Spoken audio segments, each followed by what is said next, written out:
আসসালামু আলাইকুম, কেমন আছেন সবাই? তো এখানে কিন্তু আমি একটা তরকারি রান্না করছি। তরকারি রান্না করার জন্য প্রথমে আমি এখানে মশলা কষিয়ে তারপরে মাছ দিয়ে দিয়েছি। এখানে আমি পাঙ্গাস মাছ ব্যবহার করেছি। তো মাছটা দিয়ে কিন্তু আগেই আমি মশলাটা মাছের সাথে মিক্স করে নিব, যাতে লবণ, হলুদ, মরিচ মশলা মাছের ভেতরে ঢুকতে পারে। তো মাছটা কিন্তু আমি দিয়ে ভালোভাবে নেড়ে চেড়ে উল্টে পাল্টে মাছটা মশলার সাথে কষিয়ে নিয়েছি। কষিয়ে নিয়ে অল্প একটু ঝোল আমি এখানে অ্যাড করব, যাতে মাছটা সিদ্ধ হয়ে যায়। তো ঝোলটা দিয়ে আমি জাল করে মাছটা তারপরে তুলে নেব। এ পর্যায়ে কিন্তু আমি মাছটা তুলে নিচ্ছি। যখন আমার মাছটা ফুটে উঠেছিল, তো মাছটা তুলে নিয়ে এখন কিন্তু আমি আমার সবজিটা অ্যাড করব।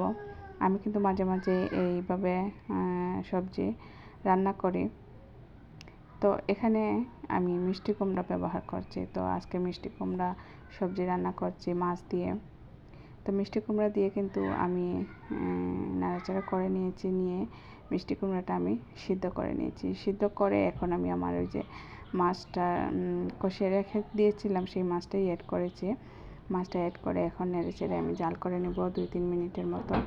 তো রেডি হয়ে যাবে আমার মিষ্টি কুমড়া এবং মাছের তরকারি। কেমন হয়েছে আমার তরকারি রান্নাটা আমাকে জানাতে ভুলবেন না। ভালো থাকবেন সবাই। শুভ দুপুর।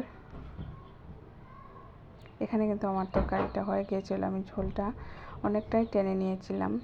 কেমন হয়েছে?